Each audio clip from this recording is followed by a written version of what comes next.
સંત વેલનાથ મહારાજ. સંત વેલનાથ મહારાજનો જન્મ 4545 અષાઢ સુદ બીજના વહેલી સવારે થયો હતો.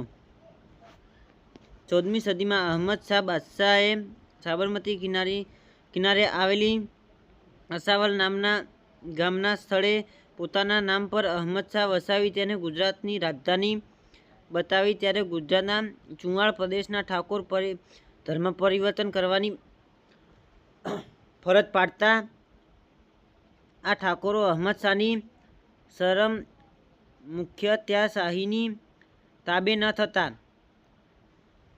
તેને ચુવાણ પંથકમાંથી હાંકી કાઢવાનો હુકમ કર્યો. આમ આ ઠાકોરોનો કાફલો ત્યારથી નીકળી સૌરાષ્ટ્ર અને કચ્છમાં સ્થિર થઈ ગયો. સૌરાષ્ટ્રમાં આ ઠાકોરોએ ગામરક્ષક જવાબદારી સ્વીકારી લીધી. આ બધા ઠાકોરો પગના પગલાંની દિશા રેખા અને પગલાં જોવાની નિષ્ણાત હતા. તેથી જે ગામમાં ચોરી ધાડ કે લૂંટ થાય તેને પગની નિશાની પરથી પકડી લેતા અને રાજ્યમાં રજૂ કરતા. આથી સૌરાષ્ટ્ર રાજ્યોએ તેમને પગી તરીકે પદવી આપી અને આ ઠાકોરો 15મી સદીથી પગી તરીકે પ્રસિદ્ધ થયા. જ્યારે ચુવાણ પ્રદેશ છોડવાની ફરજ પાડવામાં આવે ત્યારે ચુવાણ પ્રદેશમાં આવેલા કુંવાદરા ગામના મકવાણા અટકના અમરજી ઠાકોર પણ બાદશાહના ચંગુલમાંથી છૂટ્યા હતા. અમરાજી ઠાકોર પરમ શિવ ભક્ત હતા. તેમના મુખમાંથી અહોનિશ ઓમ નમઃ શિવાય મંત્ર જાપ ચાલ્યા જ કરતો હતો. તે ફરતા ફરતા જૂનાગઢ તાબાના ગિરનારની ગરવી છાયામાં વસેલા પાદરિયા નામના ગામમાં આવી વસ્યા હતા. પરમ સરદ હૃદય ભક્ત દંપતી ગામને બહુ ભાવી ગયા અને તેમને આવવાથી ગામમાં ભજન અને સત્સંગની છોડો ઉછળવા લાગી. સાધુ સંતો અને ત્યાં અભ્યાગતોની ભગત અમરાજીના ઘરે પધરામણી થવા લાગી. આખું ગામ ભક્તિમય બની જતા અમરાજી ઠાકોરની સુવાસ ચોથરફ પ્રસરી. સાંજના સમયે ભગત અમરાજી ઠાકોરની સુવાસ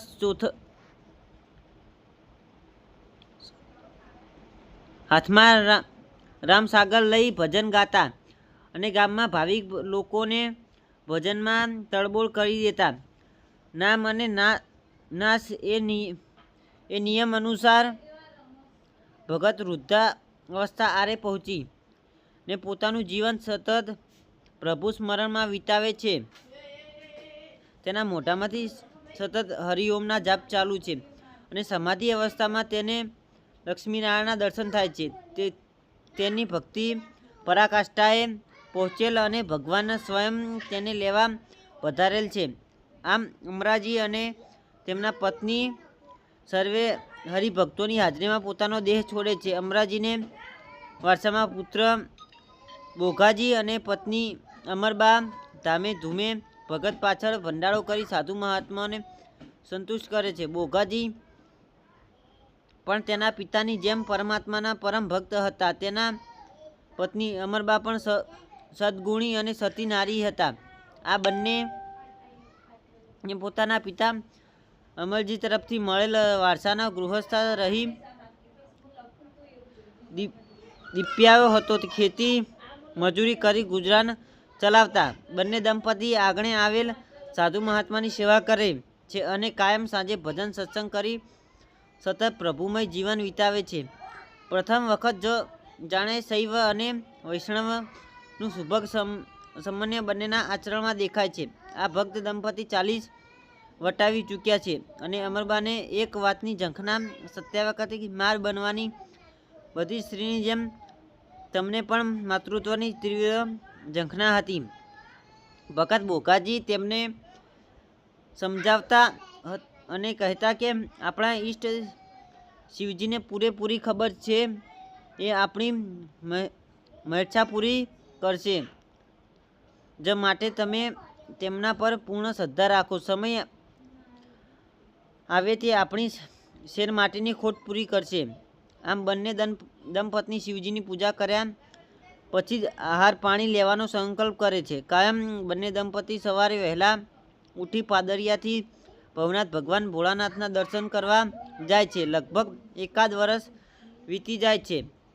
ટાઢ તાપ વરસાદની પરવા કર્યા વગર બંને જણા નિત્યક્રમ મુજબ ગાઢ જંગલ ચાલીને ભવનાથ દાદાના દર્શન કરવા જાય છે. એક વખત બન્યું એવું કે આ ભક્ત દંપતી ભવનાથ જવા માટે નીકળ્યું અને કોઈ શુભ કામે જતા કેટલા માણસો સામા મળ્યા. તેમાંથી એક જ ધીમેથી બોલ્યો, અત્યારમાં આ ક્યાં સામે મળ્યા? ધીમેથી બોલ્યા પણ દંપતીએ સાંભળ્યું.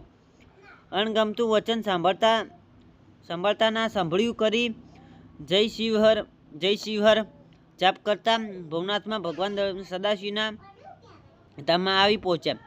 પરંતુ સતી અમરબાને પેલા માણસોને વેણ અંતર સોસરવા ઉતરી ગયા.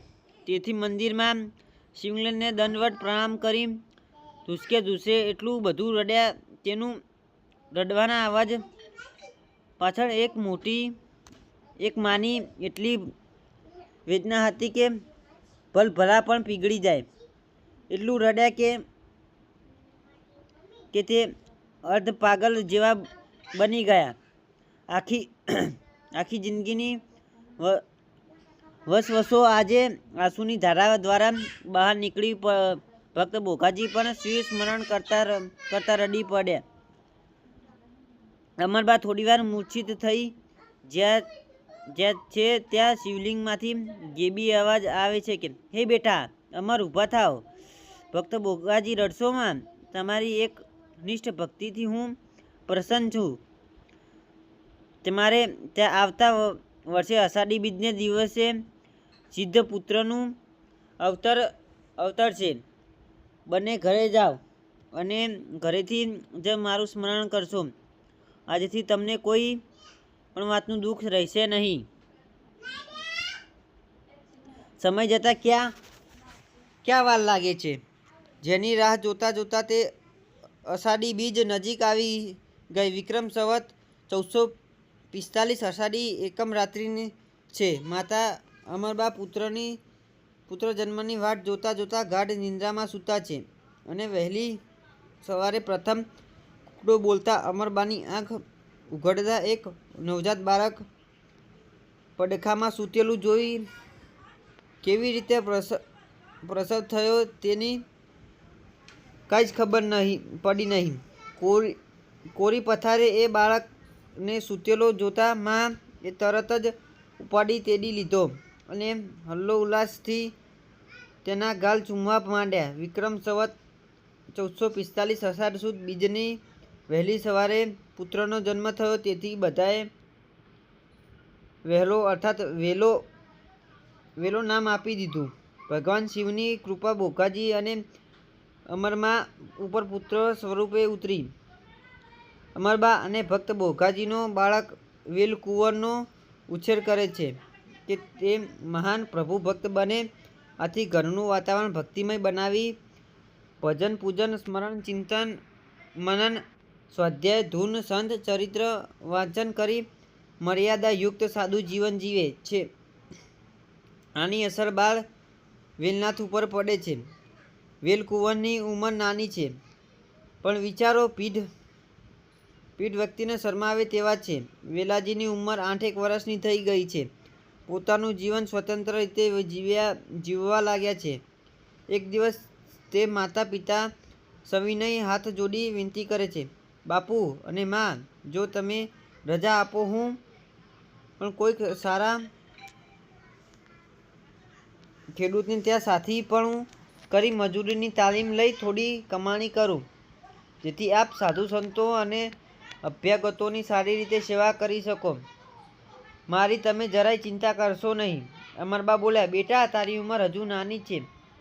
મજૂરી કરવા માટે તું હજુ સક્ષમ નથી અને તને અમારાથી વિખૂટો પડવા ઈચ્છતા નથી. માટી માંડવા વાળ બહાર જવાનું. વેલાજી બોલ્યા, માં આ દુનિયા રેતમાળ જેવી છે. જય વેલનાથ.